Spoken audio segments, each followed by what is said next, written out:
जीवित और महान परमेश्वर पिता, फिर से एक बार हम आपके चरणों में आते हैं। धन्यवाद हो यीशु मसीह, आप आराधना के योग्य प्रभु हो, आप ऊंचे पर विराजमान हो और आपके जैसा प्रभु कोई नहीं है। धन्यवाद यीशु मसीह, आपकी महानता के लिए, आपकी विश्वास योग्यता के लिए प्रभु, कि आप पवित्र हो, आप भले हो और उन स्वभावों को, उन गुणों को याद करते हुए हम आपकी आराधना करेंगे प्रभु। इस समय में आप हमारी अगुवाई करना, हमसे बातें करना। धन्यवाद देते, यहाँ पे आए हुए हर एक व्यक्ति को आपके हाथों में सौंपते, हर एक की आप अगुवाई करना। ये प्रार्थना यीशु मसीह के नाम से मांगते हैं, आमीन। तो क्यों ना इस समय हम गीत गाते हैं। धन्यवाद प्रभु इस दिन के लिए, धन्यवाद प्रभु इस जीवन के लिए। धन्यवाद प्रभु इस दिन के लिए, धन्यवाद प्रभु इस जीवन के लिए, धन्यवाद प्रभु इस दिन के लिए, धन्यवाद प्रभु इस जीवन के लिए, धन्यवाद धन्यवाद धन्यवाद धन्यवाद धन्यवाद धन्यवाद धन्यवाद धन्यवाद। आकाश है ऊंचा जैसे प्रभु जी तेरी धरती पर, करुणा है तेरी वैसे प्रभु जी तेरे लोगों पर। आकाश है ऊंचा जैसे प्रभु जी तेरी धरती पर, करुणा है तेरी वैसे प्रभु जी तेरे लोगों पर। धन्यवाद प्रभु तेरे प्रेम के लिए, धन्यवाद प्रभु सुख चैन के लिए, धन्यवाद प्रभु तेरे प्रेम के लिए, धन्यवाद प्रभु सुख चैन के लिए, धन्यवाद धन्यवाद धन्यवाद धन्यवाद धन्यवाद धन्यवाद धन्यवाद धन्यवाद। उदयाचल से अस्ताचल जितनी दूर है, पाप हमारे यीशु तूने हमसे दूर किए। उदयाचल से अस्ताचल जितनी दूर है, पाप हमारे यीशु तूने हमसे दूर किए। धन्यवाद प्रभु तेरी दया के लिए, धन्यवाद प्रभु तेरी क्षमा के लिए, धन्यवाद प्रभु तेरी दया के लिए, धन्यवाद प्रभु तेरी क्षमा के लिए,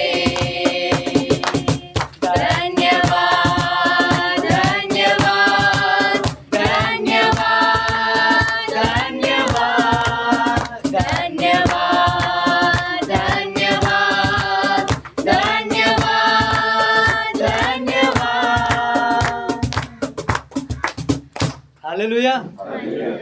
बहुत ही अद्भुत गीत है ना। परमेश्वर के प्रेम के लिए, उसके क्षमा के लिए और उसके माफ़ी के लिए हम धन्यवाद देते हैं ना, उसका आभारी रहते हैं, क्योंकि परमेश्वर ने हमारे लिए बहुत ही बड़े बड़े और महान काम किए है ना, जो हमारी क्षमता से, हमारे सोच और समझ से भी परे थे, है ना। क्षमा करना, है ना, नया जीवन देना, ये कितना अद्भुत महान बात है।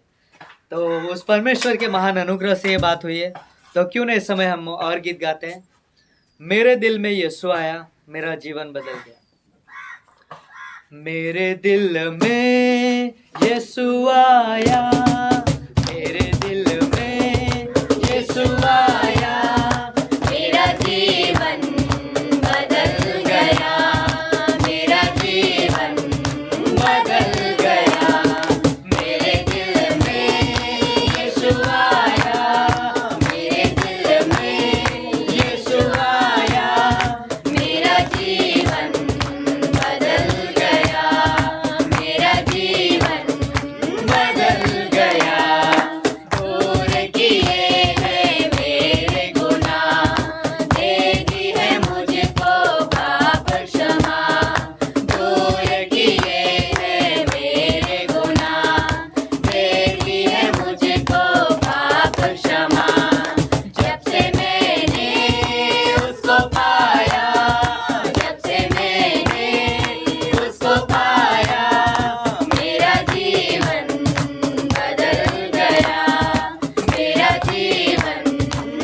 जोरदार परमेश्वर के लिए ताली बजाएं।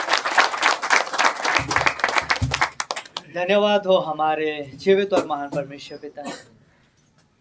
धन्यवाद हो यीशु मसीह की आप राजाओं के राजा, आप प्रभुओं के प्रभु, आप सर्व सामर्थ्य परमेश्वर हो, आप स्वर्ग में रहने वाले परमेश्वर हो। धन्यवाद हो यीशु मसीह कि आपने अपना स्वर्ग छोड़ा और आप हमारे बीच में उतर आए प्रभु, और हमारे जीवन में आपने वास किया प्रभु। धन्यवाद हो आपकी उपस्थिति के लिए। धन्यवाद हो यीशु मसीह आपके अद्भुत प्रेम के लिए, जो अनोखा प्रेम है प्रभु। धन्यवाद देते यीशु मसीह, धन्यवाद करते, धन्यवाद।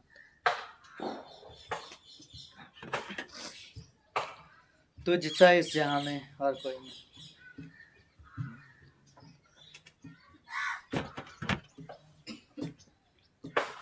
तुझसा इस जहां में और कोई है नहीं, तुझ बिन आसरा मेरा है ना कहीं। रहो तेरी बाहों में प्रियतम मेरे, तू ही मेरा सर्वस्व यीशु मेरे। तुझसा इस जहां में और कोई है नहीं, तुझ बिन आसरा मेरा है ना कहीं। रहो तेरी बाहों में प्रियतम मेरे, तू ही मेरा सर्वस्व यीशु मेरे। आराधना तेरी आराधना यीशु मेरे, तेरी आराधना। आराधना तेरी आराधना यीशु मेरे, तेरी आराधना।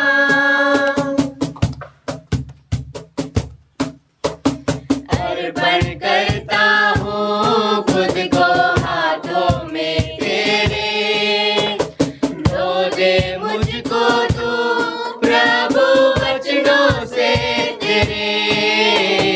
तेरी इच्छा पर ही तू मुझको चला, पर दे पवित्र आत्मा से मुझको खुदा। अर्पण करता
धन्यवाद हो हमारे जीवित और महान परमेश्वर पिता।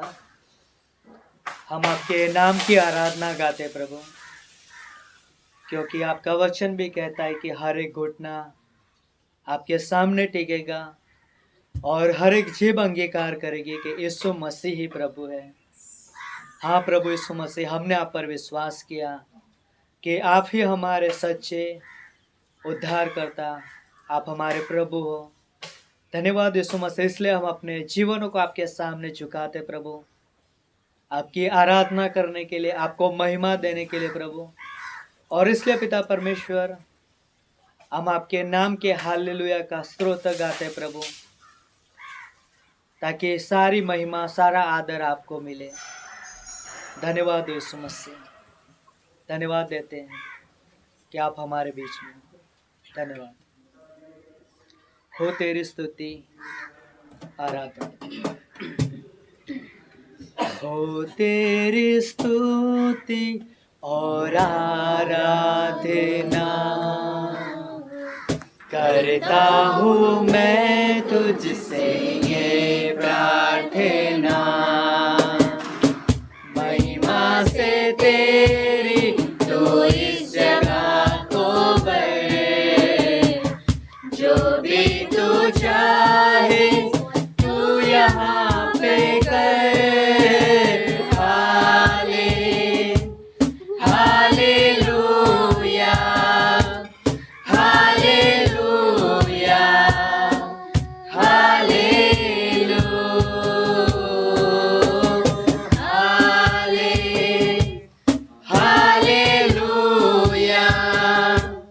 हालेलुया, हालेलुया, करुणा से तेरी दया दिन दिखाता है, डाल बनकर मेरी मुझे बचाता है। जब मैं पुकारूं तू दौड़ आता है, जब मैं गिरूं मुझे उठाता है। हालेलुया, हालेलुया,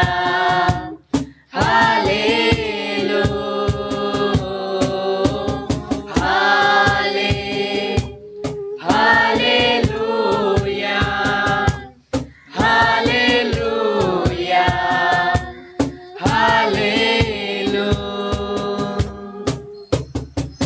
सारे जहां में तुझ सा कोई नहीं, तुझको छोड़ कोई प्रभु है ही नहीं। घुटने में टेको बस तेरे सामने, तू है मेरा प्रभु, तू मेरा खुदा। हालेलुया, हालेलुया, हालेलुया,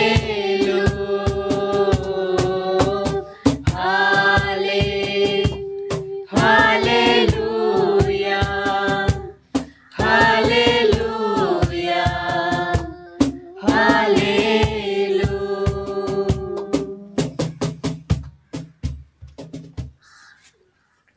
धन्यवाद देते हैं पिता परमेश्वर। सच में पिता परमेश्वर, आकाश और पृथ्वी के रचयिता परमेश्वर आप हो। आपने हमें उत्पन्न किया है परमेश्वर, और सारी सृष्टि परमेश्वर आपकी है। आपने उन्हें बनाया है और आपने उसे अपने लिए बनाया है परमेश्वर। और मनुष्य को भी आपने इसीलिए बनाया परमेश्वर कि आपकी प्रेम की वजह से, और वो मनुष्य आपके साथ संगति कर सके परमेश्वर। धन्यवाद देते हैं परमेश्वर इस हमारे जीवन के लिए, और पिता परमेश्वर अद्भुत समय के लिए जो आपने हमारे जीवन में दिया है प्रभु।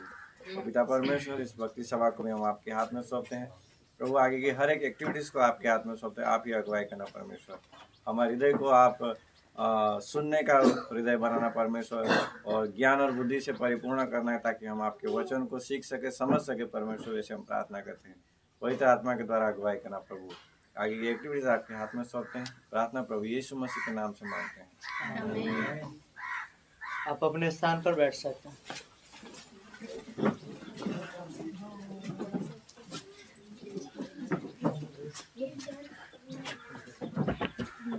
सबको जय मसीह की। क्या आप लोग आनंदित है? हाँ, हम आज जो है भरूच में है, लेकिन हम जो है रविवार की सभा में है। ओके, तो जैसे कि हमारा जो है शाम को सभा होता है झालोद में, लेकिन आज जो है हम भरूच में है, फैमिली कैंप में है। तो आज सुबह यहाँ पर सभा है। तो इस सभा में जो है रविवार की सभा में आप सभी का जो है दिल से मैं स्वागत करता हूँ। और क्यों ना हम परमेश्वर के लिए और चर्च के लिए जोरदार ताली बजाते हैं और धन्यवाद देते हैं।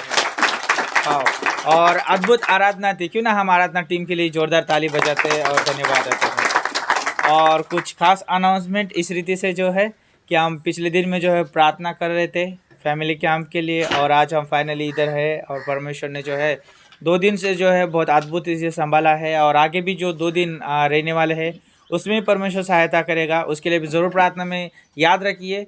और ख़ास करके जो है आने वाला इवेंट्स जो है क्रिसमस प्रोग्राम अगले महीने अद्भुत समय रहेगा, और हम चाहते हैं कि जिस समय अभी हम आनंदित है वैसे हम उस समय भी आनंदित रहना चाहते हैं। तो और बहुत सारे प्राणों के बारे में सोचिए कि जो परमेश्वर सोचता है ना। तो उसके लिए प्रार्थना में याद रखिए उस प्रोग्राम के लिए, ताकि जो है परमेश्वर उस प्रोग्राम की जो है सारी ज़रूरतें पूरी करे। और ख़ास करके जो है पासबान के लिए प्रार्थना में याद रखिए कि जो भी संदेश प्रचार किए जाएंगे अलग अलग जगह पे, तो परमेश्वर जो है सहायता करे, मदद करे। उसके लिए आप ज़रूर प्रार्थना में याद रख सकते हैं।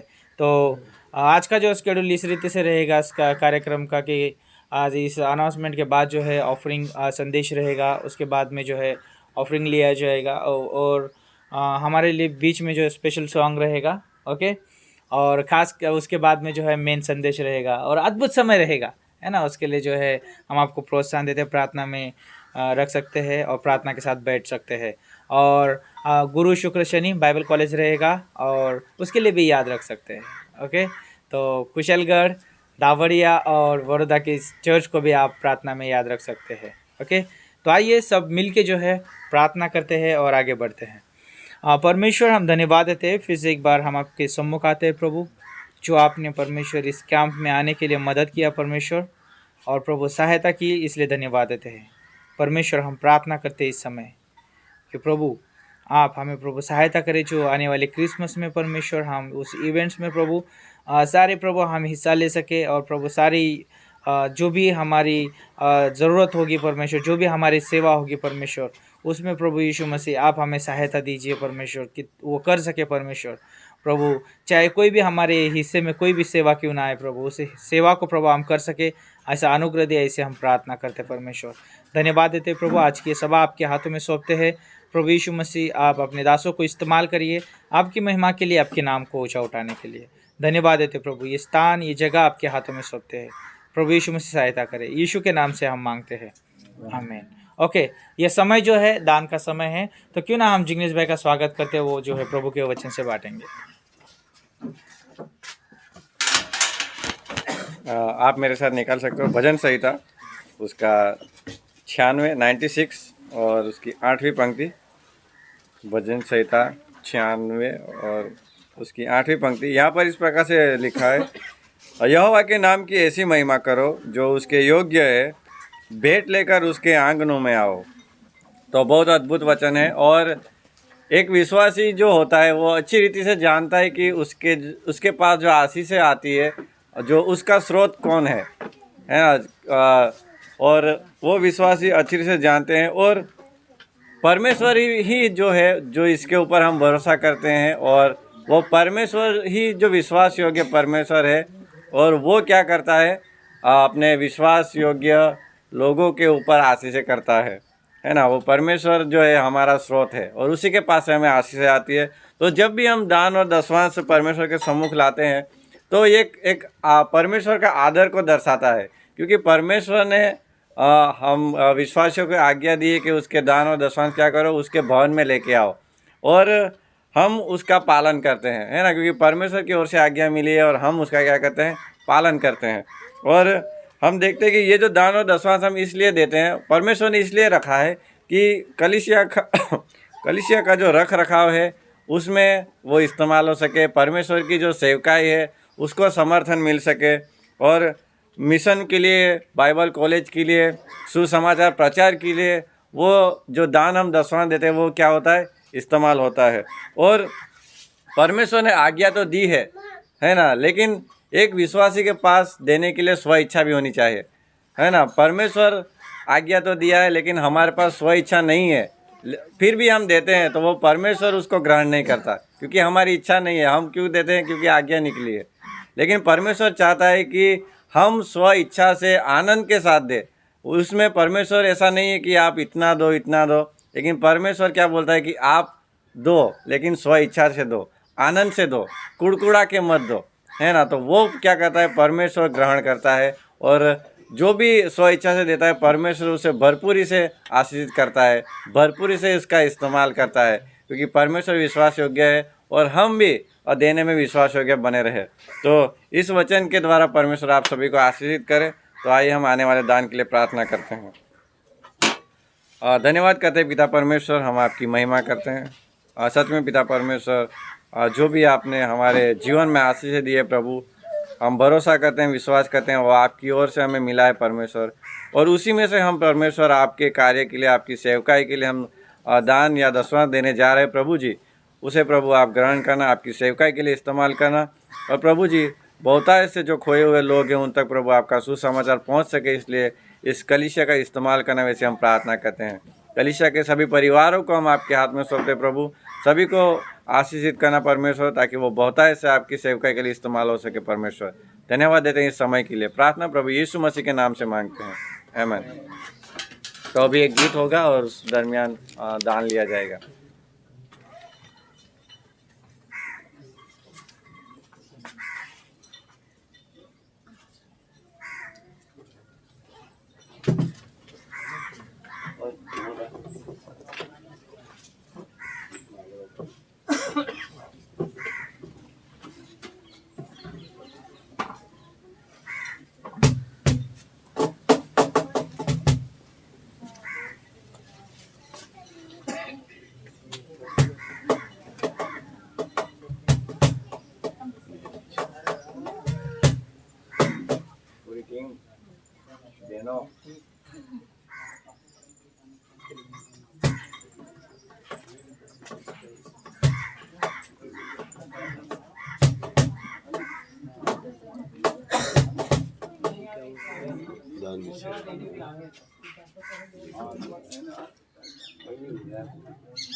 હાલેલુયા. હાલેલુયા. હા, ગીતની અંદર આગળ વધીશું. યેસુ બાપે ગણો આલ્યો હે, યેસુ રોયા હે, આપણા યેસુ બાપે ગણો આલ્યો હે, યેસુ રોયા હે.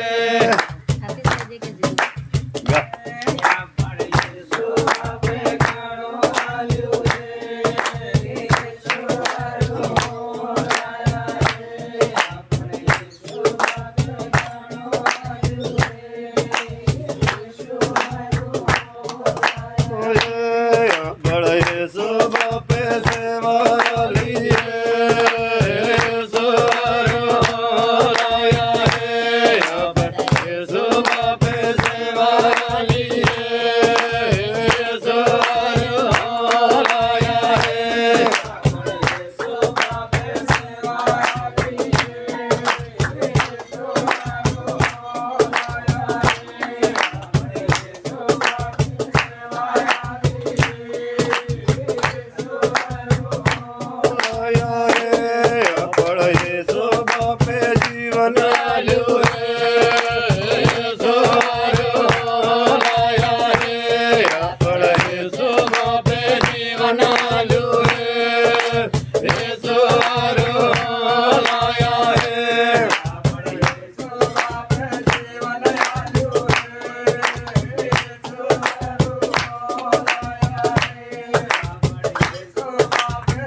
शोभा पे वासन आलू है सो हारो लाया है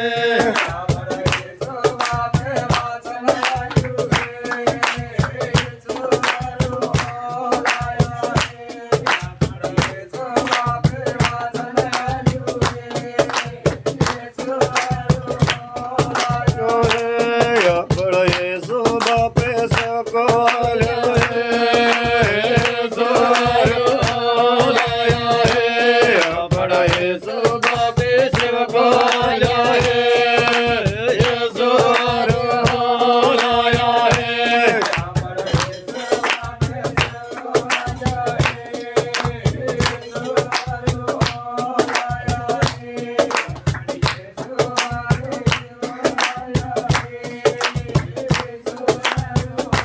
लाया है बड़े शोभा पे गणो आलू है सो हारो लाया है बड़े शोभा पे गणो आलू है सो हारो लाया है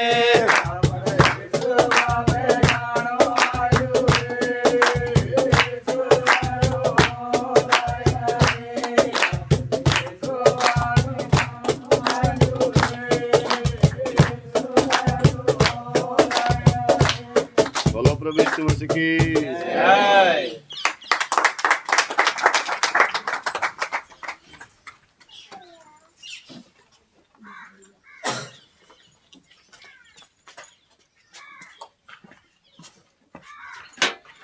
ओके, ये समय जो है प्रभु का वचन सुनने का समय है। तो संडे स्कूल जो है, संडे स्कूल के बच्चे संडे स्कूल में जा सकते हैं और हम पूरे ध्यान के साथ जो है इस तरफ हम देखेंगे और हम प्रभु का वचन सुनेंगे। और अपना मोबाइल जो है उसको साइलेंट कर सकते हैं या किसी का फ़ोन आता है तो आप बाद में जा सकते हैं, लेकिन जब संदेश चलता है तो उस दौरान जो है आप यहाँ वहाँ मत जाइए। तो पूरे ध्यान के साथ सुनिए, बहुत अद्भुत संदेश रहेगा। तो और अनुवाद के साथ रहेगा। क्यों ना हम पास्टर मनोज का जो है स्वागत करते हैं और कनु भाई का स्वागत करते हो, है ना। पास्टर मनोज वचन बांटेंगे और अनुवाद कनु भाई करेंगे।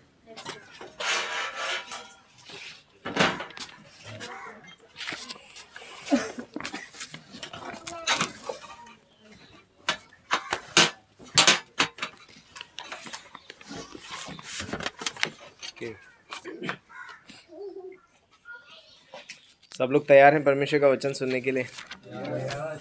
रेडी? यस, वाह। सो क्यों ना हम सब खड़े हो जाएं और एक पंक्ति पढ़ेंगे हम।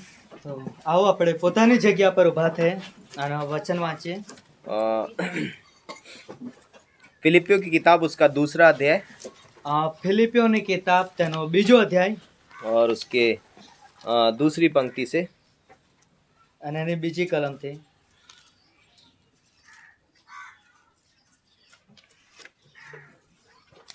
पढ़िए।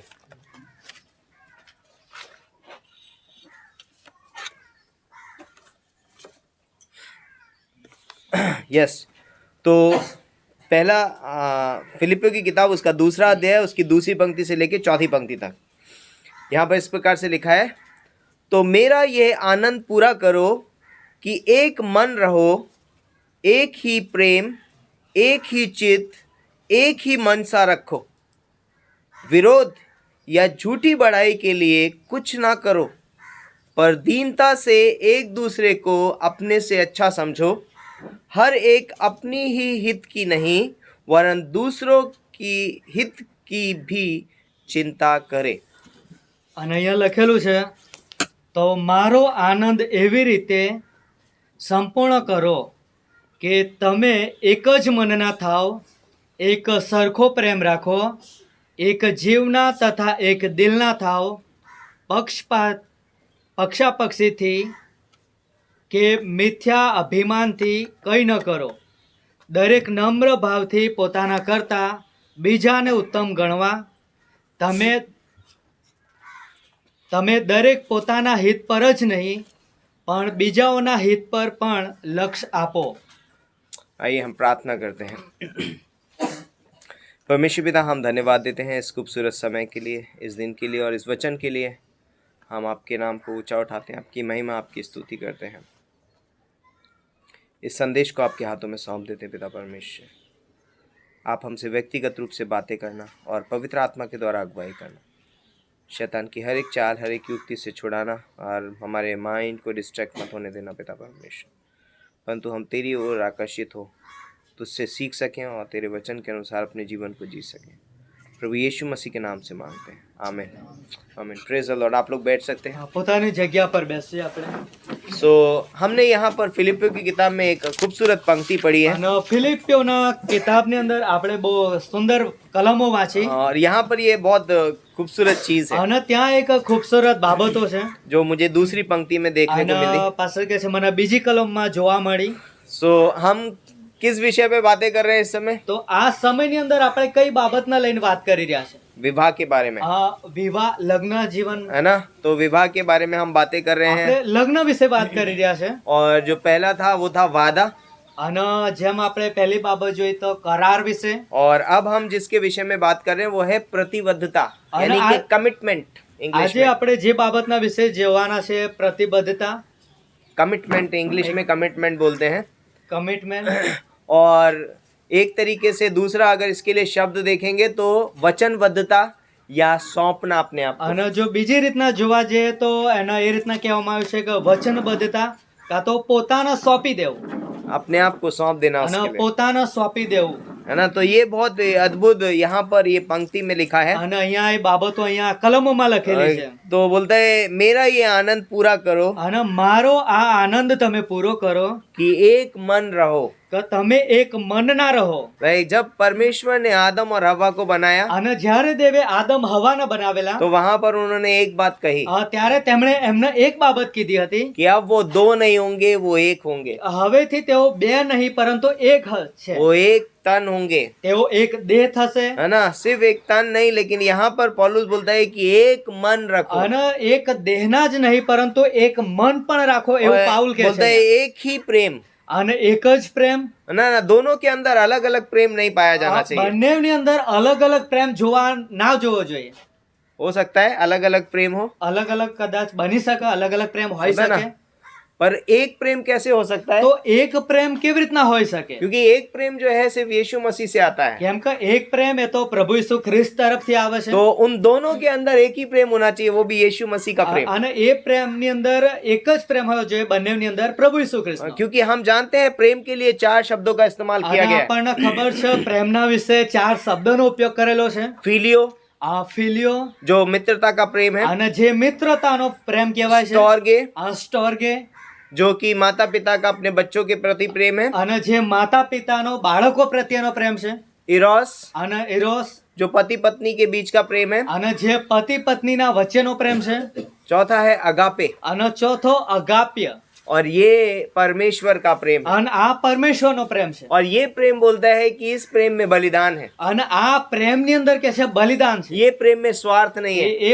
પ્રેમની અંદર સ્વાર્થ નથી, इसमें कोई भी ऐसी चीज नहीं है जो मांग करती हो। અને એની અંદર કોઈ પણ એવી બાબત નહીં જે માંગ और મૂકે। इसीलिए यहाँ पर पौलुस बोल रहा है कि एक ही प्रेम रखो। અને એટલા માટે પાઉલ અહીં કહી રહ્યો છે કે તમે એક જ પ્રકારનો પ્રેમ और રાખો। तुम्हारे अंदर स्टोर्गे नहीं होना चाहिए सिर्फ, તમારી અંદર ફક્ત સ્ટોર્ગે પ્રેમ ના હોવો तुम्हारे જોઈએ, अंदर इरोस ना हो सिर्फ, તમારી અંદર ઇરોસ પ્રેમ ના હોવો જોઈએ, ફક્ત तुम्हारे अंदर एक ही प्रेम हो, તમારી અંદર ખાલી એક જ પ્રેમ હોવો જોઈએ, અગાપે। અને એ છે અગાપ્ય वो પ્રેમ। परमेश्वर का प्रेम है। અને એ દેવનો और પ્રેમ છે। उस प्रेम से एक दूसरे को प्रेम करो, અને એ પ્રેમથી આપણે એકબીજાને પ્રેમ क्योंकि કરીએ। ये प्रेम बदलाव की मांग नहीं करता है, કેમ કે આ પ્રેમ કોઈ બદલાવની માંગણી નથી ये કરતો। प्रेम बदलाव पैदा करता है, આ પ્રેમ કે છે બદલાવ ઉત્પન્ન કરી દે છે। ये प्रेम बलिदान देता આ है, પ્રેમ તો બલિદાન આપી દે છે, एक दूसरे के प्रति बलिदानी અને होता है। એકબીજાના પ્રત્યે બલિદાની હોય ये છે। प्रेम में कोई शर्त नहीं આ होती है, પ્રેમની અંદર કોઈ શરતો નથી, कोई शर्त नहीं આ है। કોઈ શરત तुम નથી। ऐसा करोगे या तुम ऐसा करोगी तब ऐसा होगा, અને તમે આ રીતનું કરશો, તમે એ રીતનું કરશો તો આ રીતનું બનશે।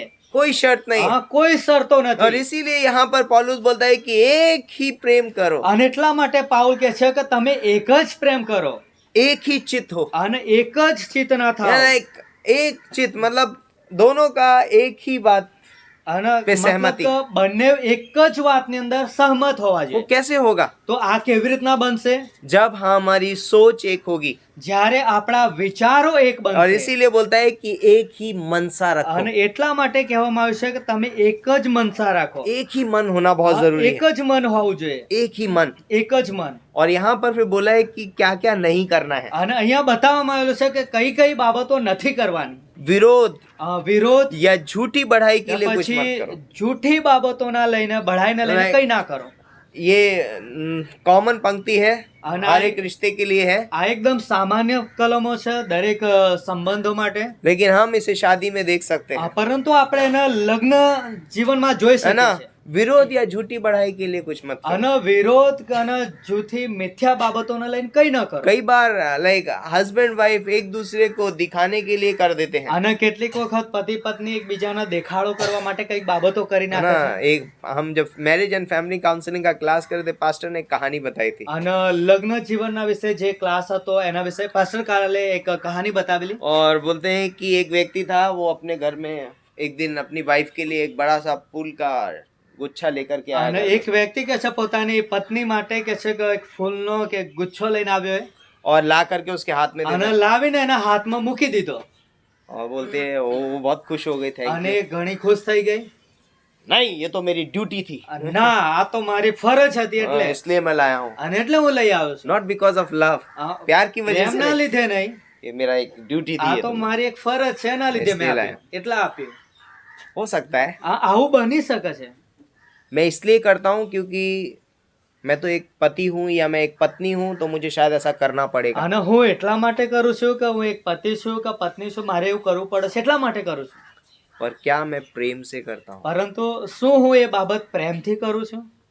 विरोध या झूठी बढ़ाई के लिए कुछ मत करो। વિરોધ જૂઠી બાબતોને લઈને કઈ ન કર। कई बार इसलिए करते हैं ताकि मैं इसलिए अच्छा करता हूँ ताकि मैं दिखा सकूं कि मैं कितना अच्छा हूँ और वो कितना खराब है। અને હું એટલા માટે એવું કરું છું કે હું એ દેખાડી શકું કે હું કેટલો સરસ છું અને તે કેટલા ખરાબ છે।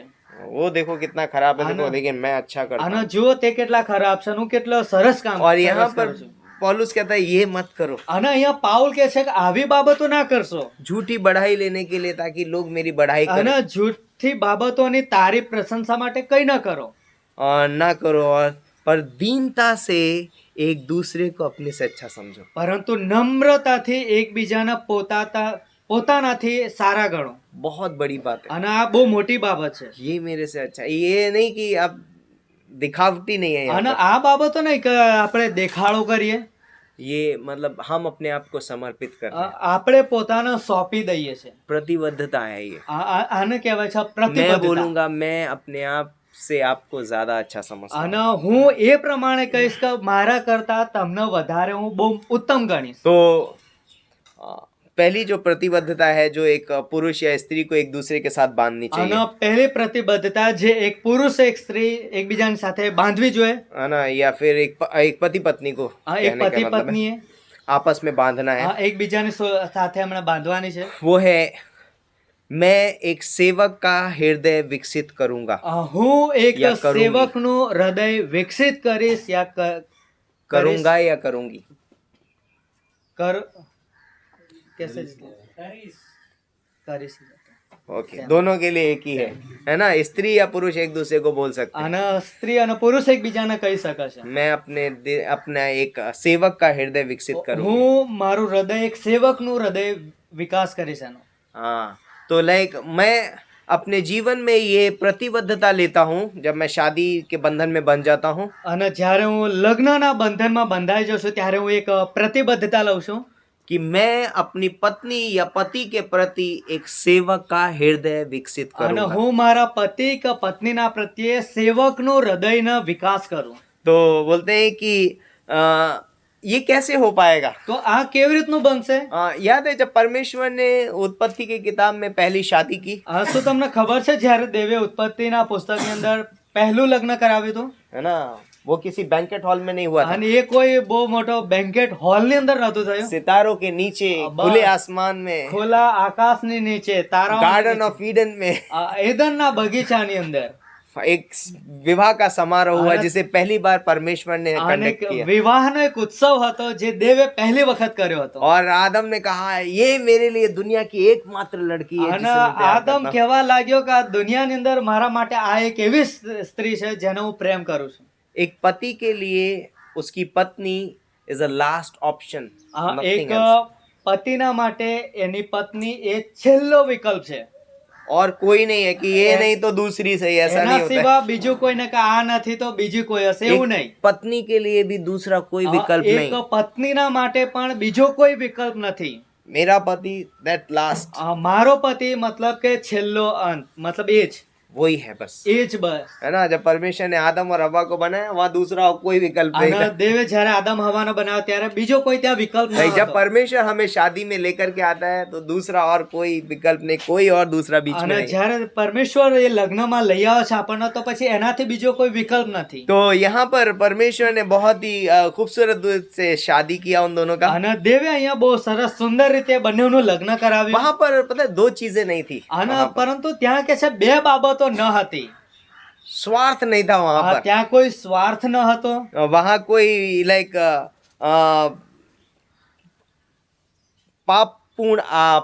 पापपूर्ण कोई स्वभाव नहीं था અને वहां ત્યાં पर। કોઈ પાપમય બાબતો ભરેલો સ્વભાવ પણ ન दो હતો चीजें वहां नहीं આ थी, ત્યાં બે पाप બાબતો नहीं નથી था, कोई स्वार्थ नहीं था, આ अपने बारे में नहीं પાપ सोच ન रहे थे। હતો સ્વાર્થ ન હતો वहां पर परमेश्वर की उपस्थिति थी ત્યાં દેવની ઉપસ્થિતિ હતી और परमेश्वर का प्रेम स्त्री और पुरुष दोनों के जीवन में शासन कर रहा था। અને દેવનો પ્રેમ સ્ત્રી અને પુરુષના બંનેના જીવનમાં રાજ્ય કરતો હતો परमेश्वर का प्रेम, દેવનો પ્રેમ परमेश्वर प्रेम करता है, દેવ પ્રેમ કરે છે अपना प्रेम उनके हृदय में डाल दिया અને પોતાનો પ્રેમ એમના और હૃદયમાં મૂકી उनके દીધો शादी में परमेश्वर का प्रेम जो है राज कर रहा था। અને एमना લગ્ન જીવનની અંદર દેવનો પ્રેમ રાજ્ય કરતો હતો और आदम और हव्वा मस्त मजे से है ना? घूम रहे थे। ओ हालेलुया, प्रेज द लॉर्ड, हाँ। परमेश्वर की स्तुति हो। हम लोग आदम और हव्वा नहीं हैं। આદમ હવા કહે છે કે દેવની સ્તુતિ કરતા એદનના બગીચામાં મસ્ત રીતે ફરી ઘૂમી રહ્યા હતા हम आदम और हव्वा नहीं हैं, અમે આદમ હવા નહીં જોજો हम एक्टिंग करके बता रहे બસ એક हैं નાટક કરીને તમને બતાવીએ ओके। છે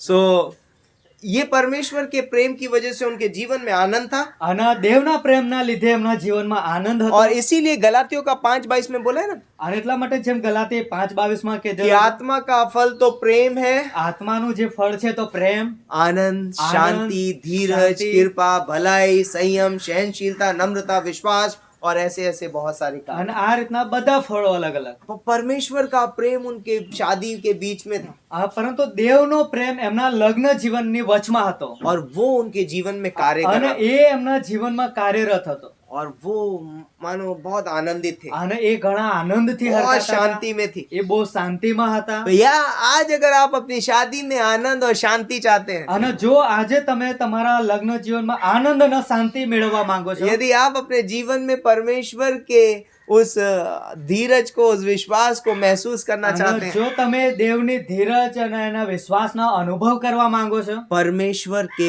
प्रेम को आपकी शादी में राज તો करना, દેવના પ્રેમને તમારા લગ્ન જીવનની અંદર રાજ્ય કરવા દો स्वार्थ को राज मत करने दो આ अपने जीवन સ્વાર્થને રાજ્ય ના કરવા દેશો में, है ना। पापपूर्ण स्वभाव को राज मत करने दो अपने जीवन में, પાપમય સ્વભાવને રાજ્ય ના કરવા દેશો परमेश्वर के प्रेम को। પરંતુ દેવના પ્રેમને जब રાજ્ય हम કરવા. परमेश्वर के प्रेम को अपनी शादी में राज તો करने देते જ્યારે हैं, આપણે દેવના પ્રેમને આપણા લગ્ન જીવનમાં રાજ્ય કરવા દઈએ છે हम आनंद को તો महसूस करेंगे, ત્યારે આપણે આનંદનો અનુભવ हम કરીશું उस शांति को महसूस આપણે करेंगे એ શાંતિનો અનુભવ કરીશું और वो स्थान हमारे लिए क्या बन जाएगा पता है? અને ત્યારે એ જગ્યા આપણા માટે શું બની જશે स्वर्ग। સ્વર્ગ लाइक आज बहुत सारे घर स्वर्ग नहीं है, અને આજે ઘણા બધા ઘરો સ્વર્ગ નથી क्योंकि उन घरों में परमेश्वर का प्रेम राज नहीं कर रहा। કેમ કે એ ઘરોની અંદર દેવનો પ્રેમ રાજ્ય નથી કરતો मैं है वहां બસ पर, હું અને હું અને હું જ है ना। वहाँ स्वार्थ है અને ત્યાં સ્વાર્થ રહેલો છે और इसलिए અને એટલા માટે बोलते हैं कि परमेश्वर चाहता है कि हर एक शादी में परमेश्वर का प्रेम राज અને करे। દેવ એવી ઈચ્છા રાખે છે કે દરેક લગ્ન જીવનની અંદર દેવનો પ્રેમ રાજ્ય કરે तो अदन की वाटिका कैसा स्थान था, તો એદનનો બગીચો કેવી જગ્યા હતી ત્યાં कैसा दिखता था वो? કેવો દેખાતો હતો એ એદનનો બગીચો लाइक बोलते हैं कि धरती पे स्वर्ग था वो। કહેવામાં આવ્યું છે કે ધરતી પર એ સ્વર્ગ હતું क्यों पता है? શા ખાતર परमेश्वर की उपस्थिति वहां पर थी। કેમ કે દેવની ઉપસ્થિતિ ત્યાં હતી. आदम और हवा का जीवन एक स्वर्ग की तरह था। આદમ અને હવાનું જીવન એક સ્વર્ગના જેવું હતું. क्यों? શા ખાતર એવું? परमेश्वर का प्रेम, उसकी उपस्थिति, वो राज करने की કેમ કે चीज। દેવનો પ્રેમ એમની ઉપસ્થિતિ ત્યાં રાજ્ય કરતી હતી. आज एक घर में यदि आप उसे स्वर्ग की तरह देखना चाहते हैं, અને આજે जो તમે એક ઘરમાં સ્વર્ગની રીતે જોવા માંગો છો परमेश्वर के प्रेम को राज करने તો की। દેવના પ્રેમને તમે રાજ્ય કરવા દો. और इसीलिए लाइक परमेश्वर की जो यदि परमेश्वर की ये योजना है कि एक घर स्वर्ग की तरह दिखे, અને એટલા માટે દેવની યોજના છે કે એક ઘર સ્વર્ગ જેવું દેખાય. है ना, एक पति पत्नी का रिश्ता। એક પતિ પત્નીનો સંબંધ. लेकिन हम जानते हैं कि शैतान इसके विरोध में है અને આપણને ખબર છે કે શેતાન એના વિરોધમાં लागेलो છે और उसने परमेश्वर की योजना में बाधा लेकर અને के आया। એ દેવની યોજનાની અંદર रुकावटो લઈ આવ્યો. अब आदम और हवा के जीवन में दो चीजें आ गई। અને હવે આદમ અને હવાના જીવનમાં બે બાબતો આવી ગઈ. जब उन्होंने शैतान की बात सुनी, જ્યારે એમણે શેતાનની વાત उन्होंने સાંભળી, फल खाया, એમણે ફળ ખાઈ લીધું, उनके जीवन में दो चीजें आई તો एमना जीवनની અંદર બે બાબતો और આવી उन्हें ગઈ. शैतान लेकर के आया। અને એ બાબતો શેતાન લઈ આવ્યો. धोखा ધોકો और स्वार्थ। અને સ્વાર્થ. धोखा और स्वार्थ हाँ। से भरी भाषा से वो बातें करता અને है ધોકો અને સ્વાર્થથી ભરેલી ભાષાથી વાત કરવા और લાગ્યો. उसने हवा को फुसला અને लिया। આ હવાના છેતરી લીધી. और पता है क्या हुआ? અને ત્યાર પછી શું બન્યું? शैतान ने हवा को धोखा दिया શેતાને હવાને ધોકો આપ્યો और हवा के द्वारा आदम को धोखा दिया। અને હવા દ્વારા આદમને છેતરવામાં આવ્યો. क्यों?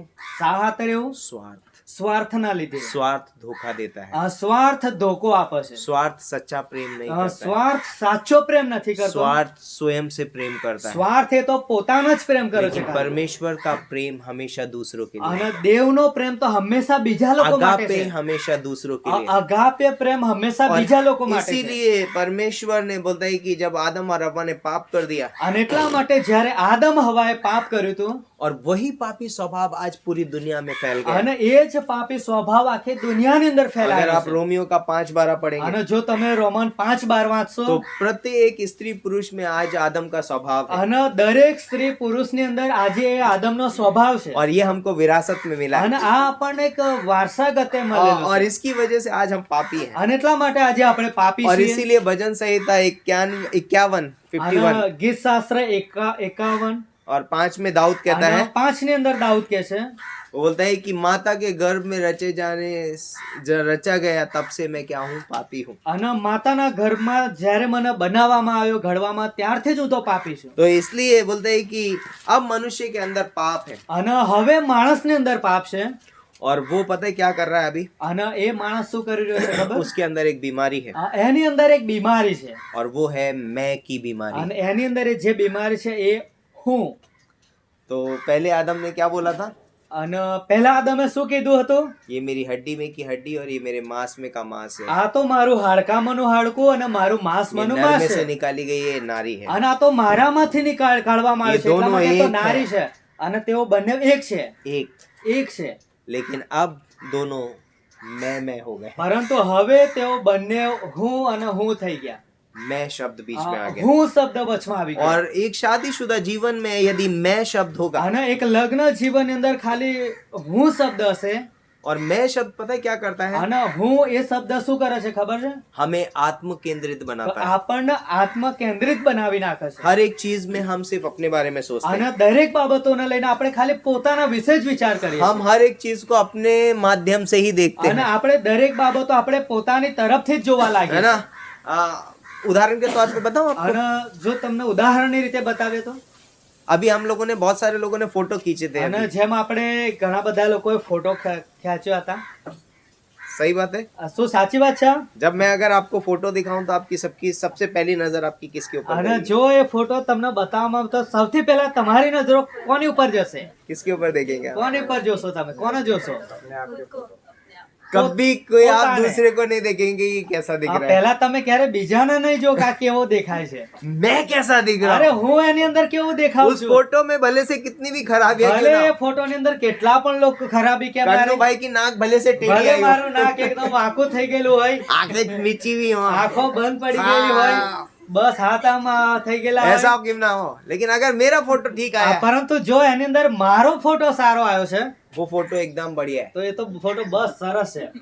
लेकिन अगर उस फोटो में मेरी फोटो खराब हो गई है, પરંતુ એ ફોટોની અંદર જો ખાલી મારો જ ફોટો ખરાબ થયેલો છે, भले से सब फोटो में बहुत अच्छा आए हूँ, लेकिन अगर मैं खराब हो गया हूँ तो ये फोटो बिल्कुल खराब है। આ જો ભલે ફોટોની અંદર બધા જ વ્યવસ્થિત છે અસલ, પરંતુ હું ખરાબ દેખાવ છું તે નહીં, નહીં, એ ફોટો ફોટો अच्छी બેકાર નથી. છે. આ ફોટો સરસ ये નથી. मत रखना भाई। એ આ ફોટો ના મૂકતો હા. क्यों? શા હાથે રહેવું? क्योंकि हम आत्म केंद्रित हैं। કેમ કે આપણે આત્મ કેન્દ્રિત हम છીએ हर एक चीज को अपने से निकालते हुए देखते हैं, અને આપણે દરેક બાબતો પોતાની તરફથી કાઢીને જોવા हमारे લાગે माध्यम છે. से देखते हैं, એ આપણા તરફથી જોવા और લાગે उसकी છે. वजह से सबसे बड़ी समस्याएं અને पैदा એના होती લીધે સૌથી મોટી સમસ્યા ઊભી हैं। થાય हम છે. कभी भी खुश नहीं होते हैं जब दूसरा अच्छा होता અને है, આપણે ક્યારેય ખુશ નહીં થતા જ્યારે સામેવાળું બીજું કોઈ ખુશ હોય છે. हम आनंदित नहीं होते, આપણે આનંદિત નહીં થતા. है ना। इवन लाइक हस्बैंड वाइफ में भी देख लो, અને આ બાબતો પતિ પત્નીમાં પણ જોઈ લો. पत्नी का अगर थोड़ा सा ए नहीं ये फोटो मतलब मेरा अच्छा नहीं પત્ની आया, થોડા વ્યવસ્થિત पति નહીં. का अच्छा आया, लेकिन પતિનો ફોટો સારો આવ્યો, पत्नी का अच्छा पति का अच्छा नहीं आया और पत्नी का अच्छा आया, तो भी यही होता અને है। જો પત્નીનો સારો ફોટો આવ્યો અને પતિનો ના આવ્યો તો પણ આવું બનશે. तो यहाँ पर क्या हो जाता है, मैं आ गया है તો बीच में। ત્યાં એ બાબતો બને છે, સ્વાર્થ હું આવી આ જાય છે, સ્વાર્થ આવી और ગયો. इसीलिए याकूब 4:1-2 में कहता અને है, એટલા માટે યાકોબ 4:1-2 માં કહે છે. क्या बोलता है देखो, અને ત્યાં શું કહે છે? तुम में लड़ाइयाँ और झगड़े कहाँ से आ गए? અને તમારી અંદર લડાઈઓ અને ઝઘડાઓ ક્યાંથી આવ્યા? कहाँ से आई? આ ક્યાંથી આવ્યા? वे कहाँ से आए, कहाँ से आ गए ये बीच में? આ કઈથી આવ્યા તમારી વચમાં? परमेश्वर ने बोला स्त्री और पुरुष को बनाया, परमेश्वर बीच में था, અને દેવે સ્ત્રી અને પુરુષને બનાવ્યા, તેઓની વચમાં દેવ પોતે હતા. है ना। मैंने कल आपको उदाहरण भी दिखाया અને था, જેમ કાલે ઉદાહરણ તમને બતાવ્યું है હતું, ना। जिग्नेश मनीषा यहाँ खड़े थे, जिग्नेश सर, परमेश्वर मनीषा बीच में है ना અને खड़ा। તેઓના બંનેની વચનું कहाँ से आ गए वो? તો ક્યાંથી આવ્યા? એ लड़ाई झगड़े कहाँ से आ गए? લડાઈ ઝઘડા ક્યાંથી આવ્યા? यहाँ यीशु मसीह को होना चाहिए था, અહીંયા પ્રભુ ઈસુ ખ્રિસ્તે હોવું ये જોઈતું कहाँ હતું. से घुस गए? તો આ લોકો ક્યાંથી આવી ગયા? पाप की वजह से પાપના લીધે. मैं बीच में आ गया। હું વચમાં આવી ગયો. मैं ऐसा चाहता हूँ, હું આવું ઈચ્છું છું. मेरी ऐसी ख्वाहिश, મારી આવી ઈચ્છાઓ છે. मैं मैं હું फिर बकरी बन जाता है आदमी, करते करते बकरी बन जाता है आदमी। मैं और उसकी वजह से बहुत प्रॉब्लम होती है। એના લીધે ઘણી સમસ્યા ઊભી થઈ જાય. तो लाइक हमारी शादीशुदा जीवन में આપણા લગ્ન જીવનમાં ये सब लड़ाई झगड़े कहाँ से आते हैं? તો આ બધા લડાઈ ઝઘડાઓ ક્યાંથી આવી જાય? जितने भी घरेलू युद्ध शुरू हुए हैं, જેટલા પણ ઘરની અંદર યુદ્ધ થયેલા છે, લડાઈઓ, क्योंकि ये मनुष्य का पापी क्या- आत्म केंद्रित है। કેમ કે આ માણસનો જે પાપી આત્મ કેન્દ્રિત છે, पहले मैं का स्वभाव, પહેલો હુંનો સ્વભાવ. और ये हमारे अंदर बोलता है कि क्यों होता है पता है? અને શા હાતર એવું થાય છે ખબર છે? क्योंकि हमारे अंदर शांति नहीं है, કેમ કે આપણી અંદર શાંતિ નથી. और इसलिए मैं अपने आप को अपने लिए मैं करके मैं अपने आप को अंदर से शांत करना અને चाहता એટલા માટે હું એ રીતનું કરીને પોતાના અંદરથી શાંત કરવા માંગુ છું. हूँ। ये बाहर से निराशा और दोष रोपण का बदला है અને આ કે છે બહારથી કે છે નિરાશા અને દોષ મૂકવાનો એક બદલો છે. ना। और ये इसको दोष रोपण में बदल देता है। અને એ કે છે કે આરોપમાં એક દોષમાં એને બદલી નાખે છે. तो बोलता है कि विवाहों में एक मूलभूत समस्या है, તો વિવાહની અંદર લગ્નમાં એક મુખ્ય સમસ્યા आत्म केंद्रित। આત્મ કેન્દ્રિત. आत्म केंद्रित जीवन जीना सबसे बड़ी समस्या है। આત્મ કેન્દ્રિત જીવન જીવવું એ સૌથી મોટી સમસ્યા છે. तो इसीलिए पौलुस बोलता है અને એટલા માટે પાઉલ કહે છે कि अपने से एक दूसरे को अच्छा समझो। કે પોતાના કરતા બીજાને ઉત્તમ ગણો. अगला पॉइंट यहाँ पर बोलता है, અને આગળની બાબત, महान शादियां दो बड़े आई से की छाप नहीं है। અને મહાન જે બે લગ્ન એ આય હું हाँ, महान शादी दो आई की वजह से नहीं है। અને મહાન જે બે લગ્ન છે એ આયના લીધે નથી. बे लग्न नहीं, एक ही लग्न है, दो आई की वजह से नहीं અચ્છા, है। મહાન જે લગ્ન છે એ બે આયના લીધે નથી. ओके, तो जैसे कि स्त्री और જેમ કે पुरुष, સ્ત્રી અને પુરુષ इससे मैं और एना- ये बोलेगा मैं, એનાથી હું અને इससे महान शादी की छाप नहीं તો छूटती, એનાથી એક મહાન લગ્નની છાપ નહીં બનતી, परंतु क्रूस से एक महान शादी बनती है પરંતુ એક ક્રૂસ દ્વારા એક મહાન લગ્ન બને છે. है ना। अब मैं बताऊं, अभी दो आइयों को इकट्ठा करिए आप। અને બે આઈને આપણે ભેગા કરીશું. हम लेंगे, दो आई होती है ऐसी, દો ऐसे આઈ करिए सब लोग। બધા એમ કરો. अब आप सोचिए कि एक आप हैं और एक आपकी पत्नी है, અને તમે વિચાર કરો, એક તમે છો फ्यूचर में हो सकती અને है, એક તમારા પત્ની છે. यंग लोग भी उठा सकते हैं, हाँ। फ्यूचर में हो सकती है। જવાન લોકો પણ ઉઠાવી શકે છે ભવિષ્યની બાબતોને લઈને. ये कभी भी महान शादी नहीं बनने देगी, અને આ ક્યારેય મહાન લગ્ન નહીં બનવા દે, क्योंकि दोनों सेपरेट है, अलग अलग કેમ है। કે બંને અલગ અલગ છે. अगर एक आप महान शादी देखना चाहते हैं અને જો તમે એક મહાન લગ્ન જોવા માંગો છો तो ये क्रूस बनता તો આ રીતે ક્રૂસ બની જાય છે. है, एक दूसरे को समर्पित है। એકબીજાને સમર્પિત રહેવું. कैसे हो गए? તો આ કેવી રીતના બની ગયું? एक दूसरे के प्रति समर्पित हो गए, એકબીજાના પ્રત્યે સમર્પિત થઈ क्रॉस ગયા. बन गई। આ ક્રૂસ બની ગયો. ये एक महान शादी को दर्शाता આ એક મહાન લગ્નને है, ये બતાવે एक છે. महान शादी की छाप है। આ એક મહાન और લગ્નની છાપ છે. इसीलिए बोलते हैं कि क्रूस किसको दर्शाती અને है? એટલા क्रूस માટે ક્રૂસ કોને બતાવે છે? यीशु मसीह के प्रेम को। આ પ્રભુ ઈસુ ખ્રિસ્તના પ્રેમને. तो जब हम शादी में क्रूस बन जाते हैं, एक तो- दूसरे के प्रति समर्पित हो जाते અને हैं, જ્યારે આપણે લગ્ન જીવનની અંદર ક્રૂસ બની જઈએ છે, એકબીજા પ્રત્યે સમર્પિત થઈ જઈએ છે, हम एक दूसरे को प्रेम તો करेंगे। ત્યારે આપણે એકબીજાને પ્રેમ કરીશું. और प्रेम क्रूस पे क्या हुआ है, અને ક્રૂસને પર શું બન્યું? क्या किया है? આ ક્રૂસને પર શું થયું? यीशु मसीह ने हमारे लिए अपने आप को दे दिया। આ પ્રભુ ઈસુ ખ્રિસ્તે આપણા માટે પોતાને આપી દીધા. एक दूसरे को हम दे देंगे તો अपने आप, આપણે એકબીજાને આપણે આપી દઈશું. एक भेंट के रूप में। આ એક ભેટના રીતે. हम एक दूसरे को दे देंगे, बोलेंगे एक बलिदान के रूप में। અને આપણે એકબીજાને આપી દઈશું એક બલિદાનની રીતે. वहां पर कोई स्वार्थ नहीं है, ત્યાં કોઈ સ્વાર્થ નથી, कोई बदलाव की मांग ત્યાં नहीं કોઈ બદલાણની है, માંગ वहां નથી. सिर्फ प्रेम है। ત્યાં ફક્ત और પ્રેમ જ प्रेम છે. जो है सिर्फ देता है, અને પ્રેમ ફક્ત આપ્યા જ કરે છે. प्रेम कभी लेने આ की चाहत પ્રેમ नहीं रखता। ક્યારે લેવાની ઈચ્છા નહીં રાખતો. प्रेम सिर्फ देता है। પ્રેમ ફક્ત આપ્યા જ કરે છે. ओ मैंने इतना किया, इसने तो मेरे लिए कुछ અરે नहीं મેં किया। તો આના માટે આટલું બધું કર્યું ને मैं એના इतने માટે साल से કંઈ इतना જ सब નહીં कुछ કર્યું. कर रहा हूँ या અરે कर रही हूँ। આટલા વર્ષોથી હું એના માટે કરી રહ્યો છું, કરી રહી છું. यीशु मसीह ने 2000 साल पहले हमारे लिए बोलता है, जगत की उत्पत्ति से पहले मेमना અને घात किया गया। પ્રભુ ઈસુ ખ્રિસ્તે કહે છે જગતની ઉત્પત્તિ પહેલા કે છે હલવાન વધ થયું હતું. यीशु मसीह ने कभी नहीं कहा कि आना- तुमने मेरे लिए कुछ नहीं किया। પ્રભુ ઈસુ ખ્રિસ્તે ક્યારેય નતું કીધું કે તમે મારા માટે કઈ નહીં કર્યું, उसने सिर्फ अपना प्राण हमारे लिए दे दिया। પરંતુ એમણે તો ફક્ત પોતાનો रोमियो જીવ का આપણા 5:8 માટે આપી में लिखा દીધો. है અને રોમન 5:8 માં લખેલું कि परमेश्वर ने अपने प्रेम की भलाई हम पे इस रीति से प्रकट की कि जब हम पापी ही थे तब यीशु मसीह हमारे लिए क्रूस पर અને मरा। દેવે પોતાના પ્રેમની ભલાઈ એ રીતના દેખાડી કે જ્યારે આપણે પાપી હતા ત્યારે ઈસુ ખ્રિસ્ત ક્રૂસ પર મરણ પામ્યા, બલિદાન થયા.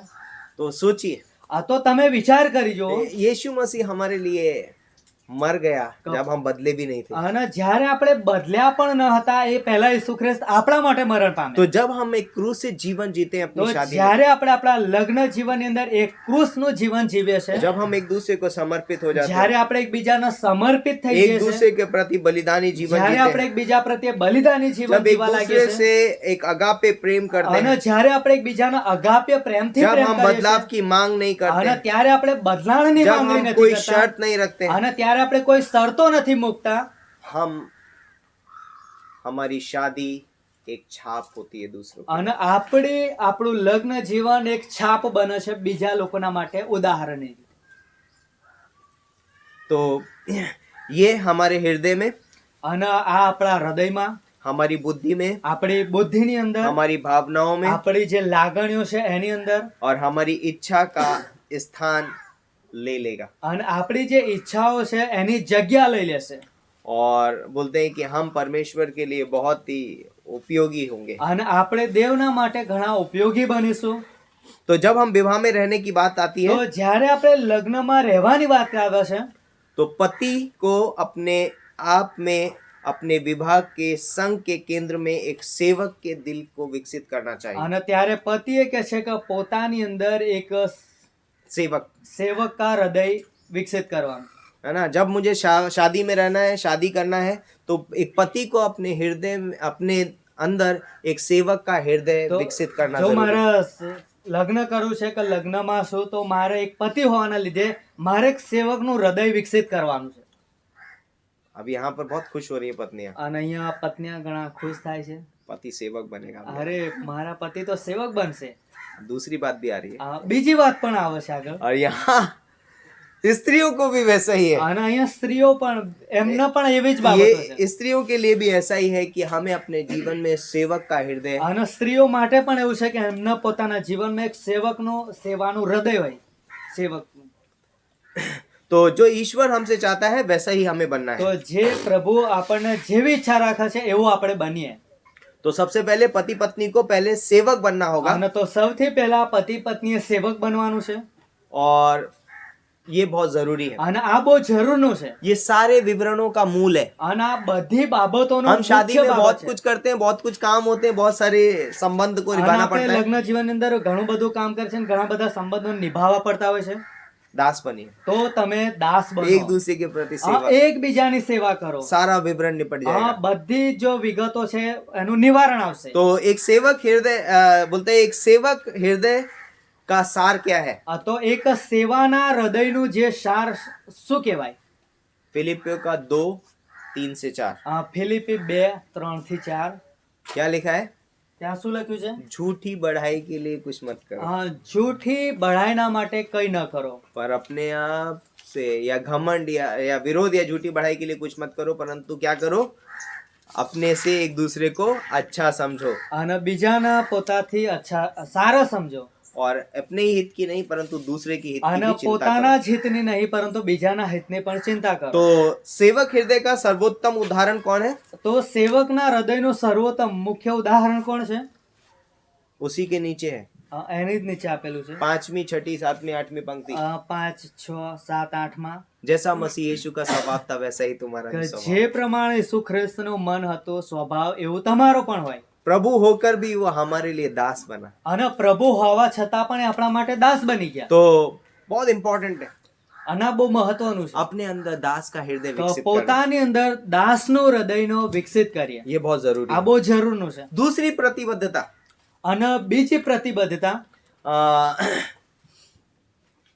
उत्पत्ति का 2:24 पढ़िए. ઉત્પત્તિ 2:24 વાંચીએ આપણે. यस, कोई भी निकाल के पढ़ सकता है. हाँ, उत्पत्ति का 2:24. ઉત્પત્તિ 2:24 इस कारण पुरुष अपने माता पिता को छोड़कर अपनी पत्नी से मिला रहेगा और वे एक ही तन बने रहेंगे. यस, क्या बोल रहा है? અને અહીંયા શું લખવામાં આવ્યું છે? કે दो चीजें हो रही हैं यहाँ पर, અહીંયા બે બાબતો બની રહી છે. लीव एंड क्लीप, छोड़ना और किसी के साथ जुड़ना. અહીંયા બે બાબતો બની રહી છે, છોડવું અને કોઈની સાથે જોડાવવું. तो किसके साथ जुड़ रहा है वो કોની સાથે જોડાઈ રહ્યા છે और किसको छोड़ रहा है? અને કોને છોડી રહ્યા છે? यहाँ पर सब लोग सोचेंगे शायद सास ससुर को या फिर दोनों पति पत्नी के बारे में, एक के પતિ बारे में नहीं, પત્નીના જે અને માતા પિતા છે, સાસુ સસરા, दोनों के बारे में. ये नहीं कि बन- सिर्फ पति को छोड़ना पड़ेगा या सिर्फ पत्नी को छोड़ना अब- पड़ेगा. બંનેના બારામાં છે. ફક્ત એ જ નહીં કે પતિએ છોડવું પડશે કાં તો પત્નીએ છોડવું छोड़ने का પડશે. मतलब यहाँ पर ये तो- नहीं है कि उनको त्याग देना है. છોડવાનો મતલબ એવો નહીં કે એમને તજી દેવા. हाँ, नहीं, इनसे हमारा कोई मतलब नहीं है. એમનાથી અમારો કોઈ મતલબ જ નહીં રહે. छोड़ने का मतलब है कि वो अपना एक नया घोंसला बना रहे हैं, છોડવાનો મતલબ એવો છે કે એક નવો એ એક માળો બનાવશે. है ना. तो यहूदियों में जब शादी होती थी हाँ। पुराने नियम में, જૂના કરારમાં જ્યારે જૂના સમયમાં યહૂદીના સમયમાં લગ્ન થતા હતા तो पुरुष जो है वो अपने पिता के घर से लगा हुआ ही दूसरा घर बनाता અને જે પુરુષ હતો એ એના પિતાનું જે ઘર હતું એના અડીને જ કે છે બીજું એક ઘર બનાવતો. और पत्नी तो अपने माता पिता को छोड़कर उस घर में आने रहने वाली है. અને પત્ની તો કે છે એ પોતાના મા બાપનું ઘર છોડીને જ કે છે ત્યાં રહેવા માટે આવશે. लेकिन यहाँ पर मतलब छोड़ने का मतलब है कि अब उन दोनों के बीच में किसी का इंटरफेयर नहीं होगा. અને છોડવાનો મતલબ એવો છે કે એમાંથી એમનો કોઈ દખલગીરી અંદર નહીં હોય. ना ही तो ये फैमिली से और ना ही ये फैमिली ના તો આ પરિવાર તરફથી ના તો પેલા પરિવાર से. ये તરફથી. आदर्श है, आप सलाह ले सकते हैं, હા, આ આદર્શની વાતો છે, સલાહ તમે લઈ શકો છો. है ना. शायद वो आपसे ज्यादा पहले से शादीशुदा हैं तो उनके पास बहुत सारा अनुभव हो તમારા सकता है. કરતા વધારે એમની પાસે વધારે અનુભવ હશે કેમ કે પહેલેથી ઘણા લગ્નનો है ना? લગ્ન કરેલા છે लेकिन એટલે. जहां तक हो शादीशुदा जीवन में सलाह हमें आत्मिक लोगों से लेना અને जरूरी है। જ્યાં સુધી બને એટલું આપણે સલાહ આત્મિક લોકોથી લઈએ. है ना? तो वो दोनों क्या कर रहे हैं, एक दूसरे अलग हो रहे हैं और एक साथ जुड़ रहे हैं તો दोनों। તેઓ એકબીજાથી અલગ થાય છે અને એકબીજાની સાથે જોડાય છે. है ना? माता पिता से अलग हो रहे हैं लेकिन एक दूसरे से जुड़ रहे हैं। આ માતા પિતાથી અલग થાય છે પરંતુ તેઓ બંને એકબીજા સાથે જોડાય છે. लेकिन यहाँ पर मैं कुछ चीजें और તો जोड़ना चाहता અહીંયા કેટલીક બાબતો જે પાસ્ટર જોડી બતાવશે. हूँ। लाइक बहुत सारी चीजें हैं जिनमें हम पहले बने हुए थे, અને ઘણી એવી બાબતો હતી પહેલા આપણે એની સાથે બની રહેલા, लेकिन अब मैं उनको छोड़ रहा हूँ પરંતુ હવે આપણે એમને છોડી રહ્યા છે. क्योंकि मैं किसी के साथ जुड़ रहा हूँ। કેમ કે હવે હું કોઈની સાથે बहुत જોડાયેલો છું. सारी चीजें होंगी, ઘણી બધી लिस्ट બાબતો आप બની बना શકે. लेना उसकी, એનું લિસ્ટ તમે मैं બનાવી नहीं શકો बना છો. रहा यहाँ पर। અને बहुत सारी चीजें અને होंगी, ઘણી બધી બાબતો છે. तो हम बहुत सारी चीजें छोड़नी पड़ेगी અને આપણે ઘણી બધી બાબતો આપણે છોડવી પડશે ताकि मैं अपने पति अपनी पत्नी के साथ रह તો सकूं, જેથી કરીને मिलके હું મારા पति કે મારા જોડા. પત્નીની સાથે જોડે રહી रहूं। या શકું. ओके, सो तीसरी प्रतिबद्धता, અને ત્રીજી પ્રતિબદ્ધતા, दिल से दिल तक संवाद करना, અને દિલથી દિલની સાથે રહીને સંવાદ કરવો, है ना, बातचीत। વાતચીત કરવી. तो एक पति पत्नी के रिश्ते में वार्तालाप बहुत जरूरी है એક પતિ પત્નીના સંબંધોની અંદર વાતચીત બહુ જરૂરી છે. और दिल से दिल की बात तक। અને દિલથી દિલની વાત સુધી. यहाँ पर छुपाओ मत અહીંયા તમે સંતાડી ના રાખશો और यहाँ पर अपने आप से विचार करके मत रखो, અને ત્યાંથી જ તમે વિચાર કરીને ત્યાં જ ના મૂકી है ना। રાખશો. कई बार लोग कहते हैं मैं ऐसा सोच रहा था ऐसा होगा। અને કેટલાક લોકો એવું કહે છે કે હું આ રીતનું વિચારતો હતો કે આ રીતનું બનશે. भाई आपका माइंड अलग है और सामने वाले का अलग है। ભાઈ તમારું મન અલગ છે અને સામેવાળાનું મન અલગ છે. अगर आपको एक मन रखना है જો તમારે એક મન રહેવું છે तो पारदर्शिता होनी તો चाहिए, એકબીજાની સામે આર પારદર્શિતા હોવું જોઈએ. है ना। एक दूसरे के साथ अपने मन को અને व्यक्त करो, એકબીજાની સાથે પોતાના મનને વહેંચો. और जब हम एक दूसरे के साथ अपना मन व्यक्त करते અને हैं જ્યારે આપણે એકબીજાની સાથે આપણા મનને વહેંચીએ છીએ तो कैसे व्यक्त करते हैं? તો આપણે કેવી રીતના એને દેખાડીએ છીએ? बातचीत करने के द्वारा। આપણે વાતો દ્વારા. तो बातचीत करने में અને एकदम स्पष्ट होना चाहिए, વાત આપણી જે વાતચીત છે એકદમ ચોખ્ખી સાફ है હોવી ना। જોઈએ. कोई भी मत छुपाओ कुछ भी, અને કઈ પણ કશું પણ સંતાડી है ના ना। अगर રાખશો. छुपा के रखोगे प्रॉब्लम होएगी અને शादी જો में। તમે સંતાડી રાખશો તો લગ્નમાં સમસ્યા पति ઊભી पत्नी થશે. से कोई भी बात छुपाना હા, नहीं પતિ चाहिए, પત્ની કોઈ પણ વાત એકબીજાથી સંતાડી ના રાખશો. लेकिन दोनों चीजें मैंने कल भी बताई थी। અને બંને બાબતો કાલે બતાવવામાં આવી હતી આપણને. सुनने में तत्पर સાંભળવાના માટે તત્પર રહો और ग्रहण भी करो, અને સ્વીકાર પણ કરો. बोलने में धीमे। બોલવા માટે ધીમા. ये नहीं कि सुन नहीं रहे, सुनना पता है ऐसा नहीं होता है, दिल से नहीं सुन रहे, हाँ बोलो क्या बोल रहे हैं, ऐसा અને नहीं, સુનના હા दिल से सुनना। સાંભળવું મતલબ એવું નહીં કે હા બોલો તમે શું કરી રહ્યા છો, પરંતુ સાંભળવું મતलब કે દિલથી સાંભળવું. तो यहाँ पर एक पति पत्नी आपस में एक दूसरे के साथ प्रतिबद्धता करते हैं અને અહીંયા પતિ પત્ની એકબીજાની સાથે પ્રતિબદ્ધતા કરે છે कि मैं तुम्हें सब कुछ बताऊंगा કે હું તને બધું જ બતાવીશ और मैं तुमसे सब कुछ सुनने के लिए અને तत्पर हूँ, હું તારું બધું જ સાંભળવા માટે તૈયાર છું. और તત્પર. मैं उसमें उसे ग्रहण भी करूंगा। અને હું એનો સ્વીકાર પણ કરીશ. ऐसा नहीं कि सुना लेकिन ग्रहण नहीं किया, એવું જ નહીં કે સાંભળ્યું અને એનો સ્વીકાર ના કર્યો. मैं सुनूंगा भी હું સાંભળીશ પણ ખરો और मैं उसे ग्रहण भी હું करूंगा, એનો સ્વીકાર પણ और કરીશ. उसके लिए मैं खुला અને रहूंगा, એના માટે હું ખુલ્લો मैं રહીશ. सलाह के लिए खुला रहूंगा, હું સલાહ માટે ખુલ્લો રહીશ. मैं डांट के लिए भी खुला અને હું रहूंगा, કે છે ઠપકા માટે પણ ખુલ્લો है રહીશ. ना। और मैं कुछ सीखना हो तो भी मैं खुला અને रहूंगा। કંઈક શીખવું હશે તો પણ હું ખુલ્લો રહીશ. ऐसा नहीं है कि सिर्फ हस्बैंड सिखा सकता है और पत्नी नहीं सिखा हाँ ना, सकती, कुछ एनो- चीजें पति भी सिखा सकती है, એનો મતલબ એવો નહીં કે ખાલી પતિ જ શીખવા અને પત્ની ના શીખવાડે. કેટલીક બાબતો પત્ની પણ શીખવાડી શકે. है ना। हम एक दूसरे के हेल्प। हाँ। यीशु मसीह ने क्या कहा, मैं तेरे लिए एक सहायक આપણે बनाऊंगा। એકબીજાને મદદ કરી શકીએ છીએ. પ્રભુ ઈસુ ખ્રિસ્તે શું કીધું કે હું તમારા માટે એક સહાયકારી બનાવીશ. हम दोनों एक दूसरे के सहायक हैं આપણે એકબીજાના સહાયક और છીએ उसी में हम पूर्ण होते हैं। અને એની અંદર જ આપણે પૂર્ણ થઈએ છીએ. चौथी चीज, આ ચોથી बाबत. मैं संघर्ष के समय को ईश्वरीय तरीके से संभालूंगा। અને સંઘર્ષનો જે સમય છે એ હું ઈશ્વરીય રીતે સંભાળીશ. तो जब शादीशुदा जीवन में जब संघर्ष आ जाए, અને જ્યારે लग्न જીવનની અંદર કોઈ સંઘર્ષો આવી જાય अदालतों में मत खचेड़ो, તો અદાલતમાં કોઈને ઘસીટીને ના લઈ જશો. ईश्वरीय तरीके से उन समस्याओं का समाधान करो। ઈશ્વરીય રીતોના રીતે તમે એ સમસ્યાનું સમાધાન લાવો. ईश्वर के पास चाहिए, તમે પ્રભુની પાસે જાઓ प्रभु इस परिस्थिति को हमें અને संभालना है। કહો કે પ્રભુ આ પરિસ્થિતિમાં और તમે ये અમને पति સંભાળો पत्नी दोनों को एक दूसरे के साथ અને प्रतिबद्धता આ करना। પતિ પત્નીના બંનેને એકબીજા પ્રત્યે प्रतिबद्धता છે। संसार कैसे संभालता है वैसे नहीं આ संभालेंगे हम। સંસાર કેવી રીતના સંભાળે છે એ રીતના આપણે નહીં સંભાળવાનું। हम परमेश्वर के तरीके से इस परिस्थिति को આપણે संभालेंगे દેવની રીતોથી એ પરિસ્થિતિઓને और ये સંભાળવાનું છે। हमें दो एक दूसरे के साथ प्रतिबद्धता અને करनी है। આ કે છે આપણને એકબીજા પ્રત્યે प्रतिबद्धताમાં મદद है ना, કરશે। वचनबद्धता આ वचनबद्धता या हम एक दूसरे को सौंपेंगे एक કે दूसरे को। હા અમે એકબીજાને સોંપી દઈશું। पांचवी चीज, આ પાંચમી બાબત, मैं अपने साथी को 490 बार उससे भी अधिक क्षमा करूंगा। અને હું મારા સાથીને 490 વખત એના કરતા પણ વધારે માફ કરીશ। 2 बार में थक जाते हैं। આપણે તો 2 વખતમાં જ થાકી જઈએ। कितनी बार माफ करना? अरे अभी कितनी तो वक्त माफ 490 बार करवाना? हुआ ही नहीं है अभी तक। હવે તો 490 વખત તો બન્યું જ નહીં। उससे अब पार जाने की तो बात ही छोड़ તો दो। એના પાર કરવાની વાત તો છોડી જ દો હવે। एक ही गलती के लिए एक ही दिन में એક જ ભૂલના માટે એક જ દિવસમાં 490 बार, 490 વખત, है ना। तो हम सोच सकते हैं, તો આપણે વિચારી શકીએ ऐसा છીએ। तो कोई भी पति नहीं है और ऐसी कोई पत्नी नहीं है जो आओ। एक दिन में 490 बार से भी गलती करे, सेम गलती। અને આવો કોઈ પતિ નહીં, આવું કોઈ પત્ની નહીં જો એક જ પ્રકારની ગલતી એક જ દિવસમાં કરે। क्यों हमें क्षमा करने में तकलीफ होती તો है? શા માટે આપણને માફી આલવા માટે આપણને તકલીફ થાય છે? मैं की वजह से હું મારા લીધે। क्रूस क्षमा करता है। આ ક્રૂસ કે છે માફ કરે છે। क्रूस पे क्षमा है, આ ક્રૂસની અંદર માફી છે, अनुग्रह है, આ ત્યાં કૃપા છે, दया है। ત્યાં દયા પણ છે। तो इसलिए हमें क्या करना है? તો हमें क्षमा करना है एक એટલા માટે दूसरे को। આપણે શું કરવાનું છે? આપણે એકબીજાને માફ કરવાના तो છે। ये एक दूसरे के साथ प्रतिबद्धता અને बांधिए। આ એકબીજાની સાથે प्रतिबद्धता अगर બાંધીએ। आप मेरे प्रति कुछ गलत करेंगे या अन- गलत हो भी गया तो मैं आपको क्षमा અને करूंगा જો या તમે करूंगी। મારી વિરુદ્ધમાં કંઈક ખરાબ કરશો કાં તો કરી દીધું છે તો હું તમને માફ કરી દઈશ। 490 बार से अधिक मैं आपको क्षमा करूंगी 490 કરતા પણ વધારે માફ કરીશ। और या 490 बार मैं आपको क्षमा करूंगा। અને કે 490 વખત હું તને માફ કરીશ।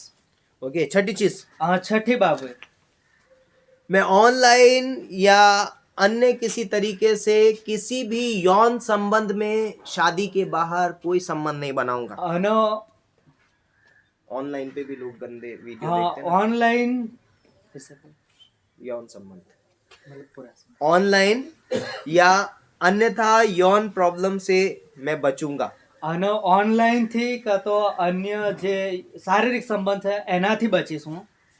ना ही तो मैं कोई इंटरनेट पे और ना ही कहीं गलत जगह पे जाकर उस यौन संबंध के साथ में जुड़ने की कोशिश ના करूंगा। તો હું ઇન્ટરનેટ પર કે ના પછી બીજા કોઈ શારીરિક સંબંધની અંદર હું જોડવાનો ત્યાં પ્રયત્ન નહીં કરું। मैं शादी के बाहर जाकर कोई भी यौन संबंध नहीं रखूंगा। अन- मैं वो ये प्रतिबद्धता करता हूँ, लग्न पति ने- पत्नी दोनों। લગ્નની બહાર જઈને હું કોઈ પણ શારીરિક સંબંધ નહીં રાખું।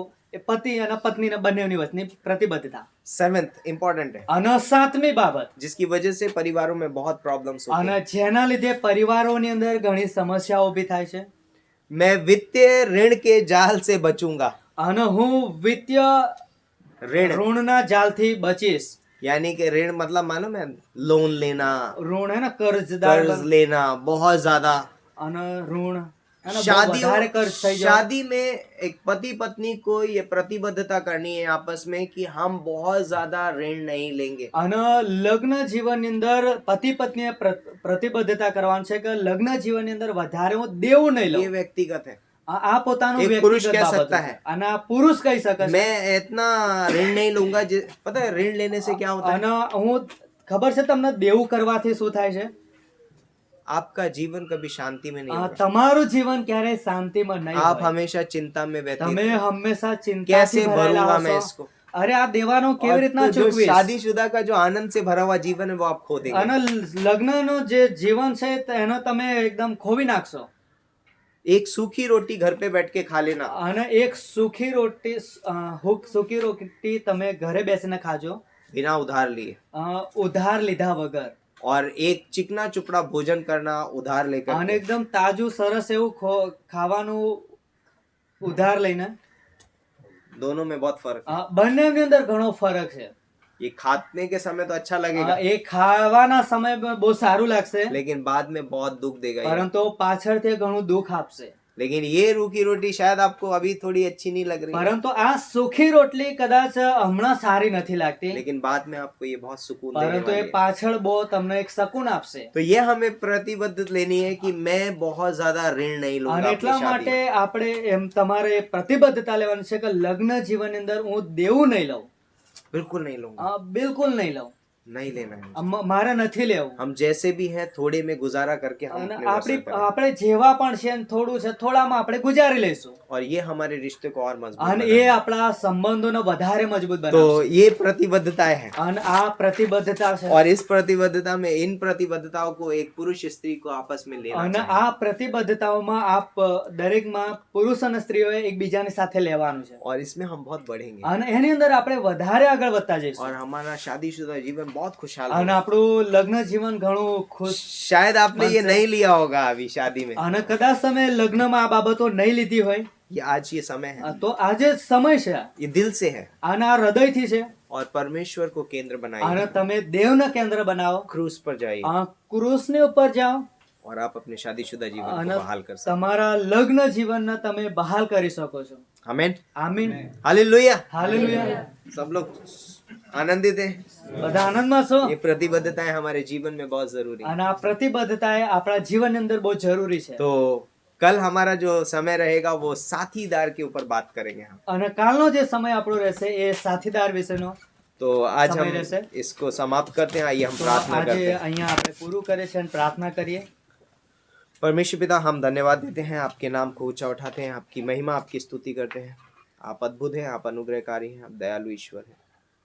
सारा आदर मान महिमा आपको देते हैं पिता परमेश्वर। इन वचनों के द्वारा आप हमसे बातें करना, पवित्र आत्मा के द्वारा अगुवाई करना, और होने दे पिता परमेश्वर कि हम अपने जीवन को इसके अनुसार जी सकें और इसके अनुसार चल सकें।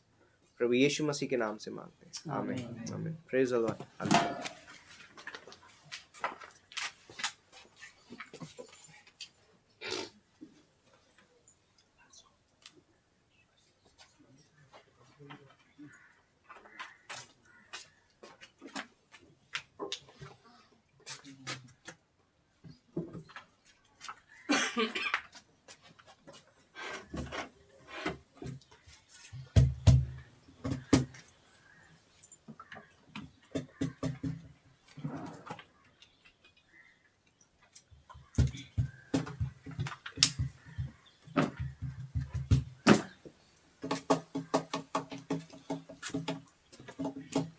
तो क्यों ना हम अपने स्थान पर खड़े होते हैं इस समय।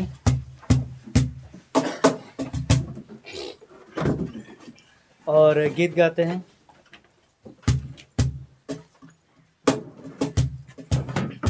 यीशु ने हमें छुड़ाया है पापों के जाल से,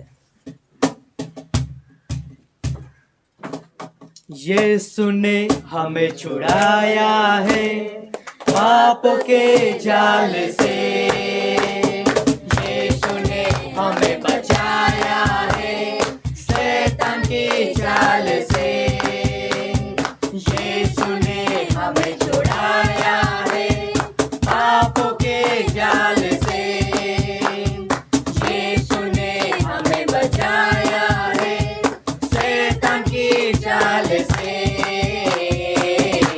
तो गाओ हालेलुया,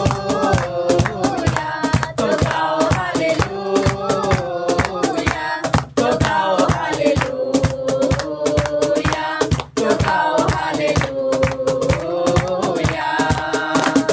हमने शांति पाई है यीशु के नाम से, हमने पाई है क्षमा मुक्ति और शापों से, हमने शांति पाई है यीशु के नाम से, हमने पाई है क्षमा पाप और श्राप से। तो गाओ हालेलुया, तो गाओ हालेलुया, तो गाओ हालेलुया, तो गाओ हालेलुया। अब हम ना डरेंगे, यीशु जो साथ है, शैतान से हम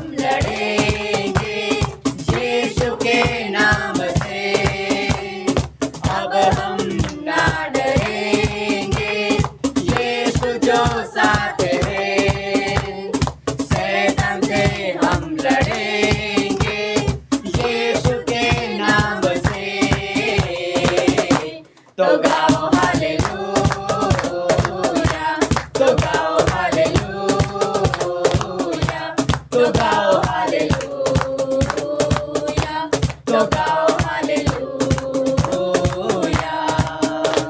सलाम शांति और सलाम लाए हैं आपके नाम, सलाम शांति और सलाम मेरे यीशु का पैगाम, सलाम शांति और सलाम लाए हैं आपके नाम, सलाम शांति और सलाम मेरे यीशु का पैगाम।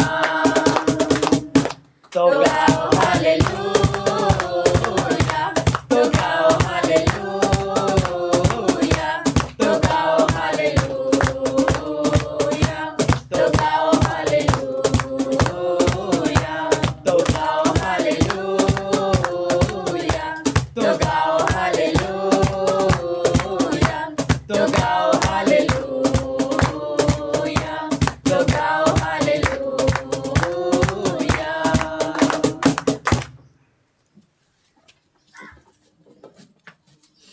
सो अद्भुत समय है ना। परमेश्वर ने हमें खूबसूरत समय दिया है और हमने बात किया वाचा के ऊपर कि परमेश्वर ने हमसे वाचा बांधी है और हम शादी में वाचा बांधते हैं और उस वाचा में परमेश्वर हमारे बीच में है ना। और वही उस वाचा को पूरा कर सकता है क्योंकि वो सामर्थी है और इसीलिए हम एक दूसरे के साथ प्रतिबद्धता बांध पाते हैं, एक दूसरे के साथ कमिटमेंट कर पाते हैं कि अब मैं तुम्हारे साथ ऐसे रहूँगा। और उस कमिटमेंट करना बहुत ज़रूरी है। तो शादी जो है एक कॉन्ट्रैक्ट नहीं है, ये चीज़ हमें समझना बहुत ज़रूरी है। शादी एक कॉन्ट्रैक्ट नहीं है, ये एक वाचा है ना, कवनेंट है ना। कोई बोलेगा ये कॉन्ट्रैक्ट लिया है ना, शादी कॉन्ट्रैक्ट पे किया, साइन कर दिया, नीचे तुम्हारा साइन मेरा साइन, अगर तुम ऐसे रहे तो ठीक है, नहीं तो कैंसिल, है ना। कॉन्ट्रैक्ट में वैसा होता है, लेकिन वाचा में दूसरा व्यक्ति काम नहीं करेगा तो भी चलेगा, है ना। अब्राहम ने कोई नहीं किया लेकिन परमेश्वर ने उस वाचा को पूरा किया, वो उसके प्रति। तो हम शादी में जो है हम क्या कर रहे हैं, वाचा बांधते हैं, है ना, कमिटमेंट कर रहे हैं। ये नहीं कि दूसरा नहीं कर रहा है तो मैं भी नहीं करूँगा। मैंने कमिटमेंट बांधा है, मैं करूँगा, वो नहीं करेंगे चलेगा, पर मैंने जो वाचा बांधी है मैं उसको करूँगा, है ना। वो कमिटमेंट है ना, वो प्रतिबद्धता मुझे निभानी है। जब आप करेंगे दूसरा भी करना शुरू कर देगा। आप बने रहिए जहाँ पर हम बने हैं। तो मैं आपको इस संदेश के द्वारा प्रोत्साहित करना चाहता हूँ, एक मसीही शादीशुदा जीवन में हमारे एक छाप होनी बहुत ज़रूरी है और उस छाप को यदि कोई बना सकता है तो वो है परमेश्वर का प्रेम। और जब हमारी शादी में परमेश्वर का प्रेम रहता है, हमारी शादी एक महान शादी होती है और दूसरों के लिए एक छाप छोड़ती है। लोग आपसे काउंसलिंग लेने आएंगे, आपने कभी सोचा भी नहीं होगा। लाइक जो ज़्यादा तकलीफ से गुजरता है ना, वो अच्छे से काउंसलिंग भी करता है, उसको पता है लोग परिस्थिति से कैसे गुजर रहे हैं। तो there is no perfect marriage in this world.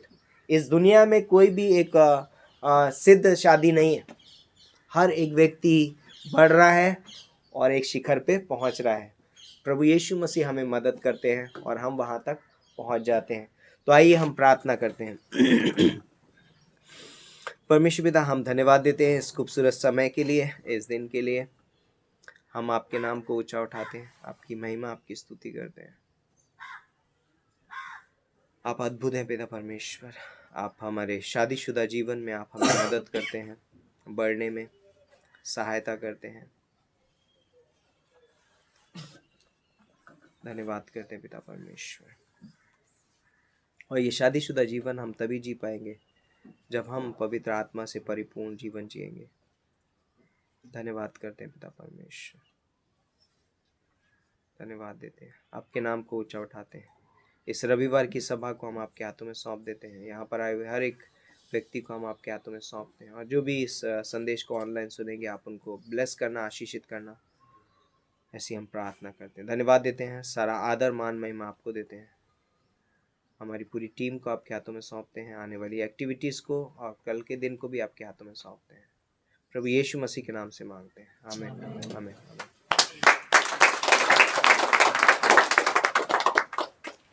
So